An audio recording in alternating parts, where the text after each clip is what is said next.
Zee 24 तास एक पाऊल पुढे. आम्ही मराठी चित्रपटाच्या या सध्याच्या अवस्थेबद्दल आणि त्यापेक्षा सुद्धा त्यातल्या मार्केटिंग बद्दल राज दत्त यांच्याशी चर्चा केली. बघू सुप्रसिद्ध दिग्दर्शक राज दत्त यांनी काय विचार व्यक्त केले. या क्षेत्रामध्ये अनिश्चितता ही निश्चितच असते, आहेच. एक यशस्वी झाला म्हणून दुसरा होतो असंही नाही. पण त्याचबरोबर ह्याही गोष्टीचा विचार करायला पाहिजे की याची व्यावसायिकता, या व्यावसायिकतेचा विचार फारसा निर्माता करतो असं वाटत नाही. एका जिद्दीपोटी, एका हौसेपोटी, एखाद्या लालसेपोटी तो मनात असं घेतो आणि चित्रपट निर्माण करतो. याच विषयावर किरण शांताराम काय म्हणाले ते बघूया. मार्केटिंग आणि पब्लिसिटी हे दोन वेगवेगळे विषय आहेत. पब्लिसिटीच्या बाबतीत आपण जर बोललो, मराठी सिनेमाची पब्लिसिटी पेपरमध्ये जी होते आहे ती व्यवस्थित होते आहे. पण पेपरमधला जो ऑडियन्स आहे, पेपर वाचून चित्रपट बघणारा ऑडियन्स आहे, हा मला असं वाटतं की सध्या गेल्या 2-3 वर्षात हा ऑडियन्स, पेपर रीडर्स चित्रपट बघायला येतात हे फार कमी आहे.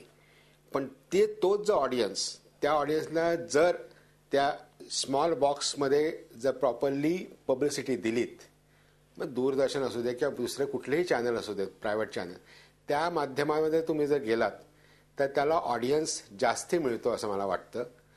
आणि दुसरं म्हणजे मार्केटिंग करायला तुम्ही जेव्हा उतरता, मार्केटिंग केव्हा करणार तुम्ही? मार्केटिंग करायला तुम्हाला स्वतःचं पिक्चर डिस्ट्रीब्युटर्स तुम्हाला मिळाले पाहिजेत. मराठी चित्रपट, कुठल्याही मराठी चित्रपटाला डिस्ट्रीब्युटर ह्या नाही आहेत. हिंदीसारखे चित्रपटाचे डिस्ट्रीब्युटर्स मराठीला कोणीही नाही आहे.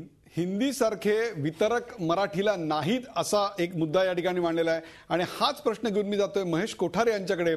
खरोखरच आमच्याकडे चांगले वितरक, ज्यांच्यामध्ये हिंदीसारखे कॉम्पिटिटिव्ह स्पिरिट आहे, तेवढे डीप पॉकेट्स आहेत आणि त्याहीपेक्षा सुद्धा मार्केटची तेवढी अत्यंत बारीक जाण आहे, तसे नाही आहेत?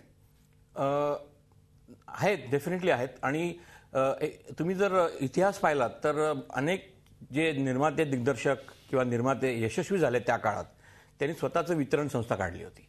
म्हणजे दादा कोंडके घ्या किंवा वि शांताराम घ्या किंवा अण्णासाहेब देऊळगावकर घ्या. आणि मी सुद्धा जेव्हा ह्या क्षेत्रात उतरलो धूमधडाका घेऊन, तेव्हा अण्णासाहेब देऊळगावकरांनी मला सांगितलं होतं की महेश, तुला स्वतःचं वितरण करावं लागेल, कारण मराठीत वितरक तुला मिळणार नाहीत. आणि अक्षरशः त्यावेळेला मी धडे घेतले त्यांच्याकडून आणि स्वतःचं वितरण स्वतः केलं. तेव्हा स्वतः वितरण करणं हे आपलं एक चित्रपट आहे आणि आपण त्याला चांगल्या पद्धतीने लोकांसमोर आणू शकतो. आजच्या तारखेला परिस्थिती बदललेली आहे. आज ते इंडिव्हिज्युअल माणसाचं काम राहिलेलं नाही.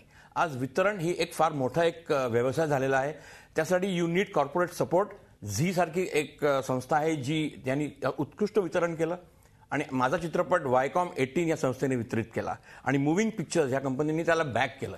असं बॅकिंग आज मिळणं गरजेचं आहे. आणि एक महत्त्वाचा मुद्दा असा आहे का वायकॉम 18 मोशन पिक्चर सारखी कंपनी आज मराठी चित्रपटाच्या पाठी उभी आहे. त्यांनी मला बॅक केलं. तेच त्यांनी आता निर्मिती सावंतचा एक चित्रपट येतो त्याला पण त्यांनी बॅक केलेला आहे.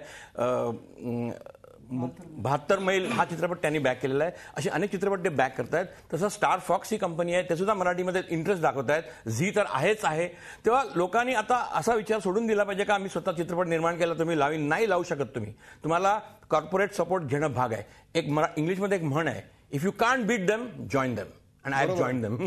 If you can't beat them, you have to join them. आणि एक्झॅक्टली याच कॉर्पोरेट सेक्टर मधला प्रचंड अनुभव गाठी असेल निखिल साने आपल्या बरोबर आहेत. निखिल साने, एक प्रकारे मार्केटिंगची ही संपूर्ण जी मोठ आहे, त्याच्यामध्ये पब्लिसिटीचाही भाग आला.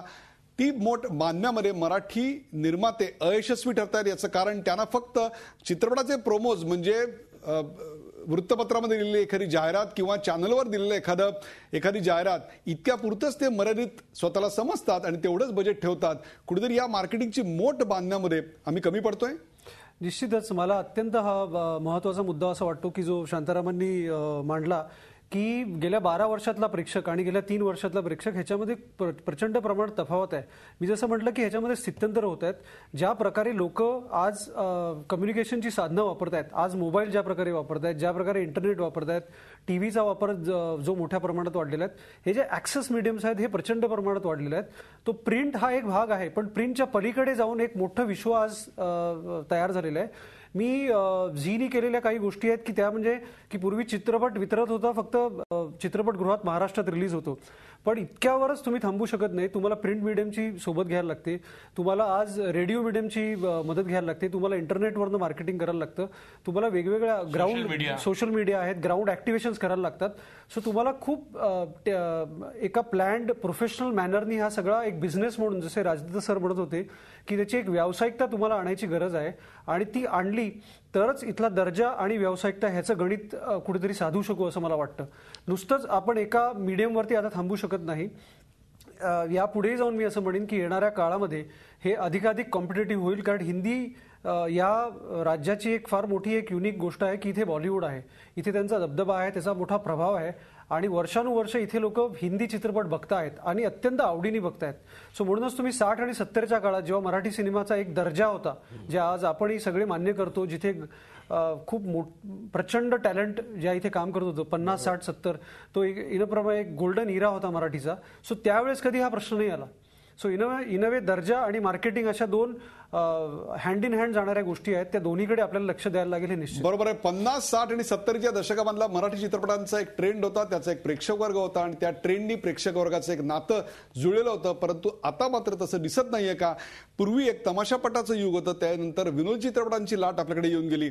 आत्ता नेमका कोणत्या प्रकारचा ट्रेंड मराठीत आहे? दिलीप ठाकूर, काय सांगाल, आत्ता मराठी चित्रपटामधला ट्रेंड कुठला?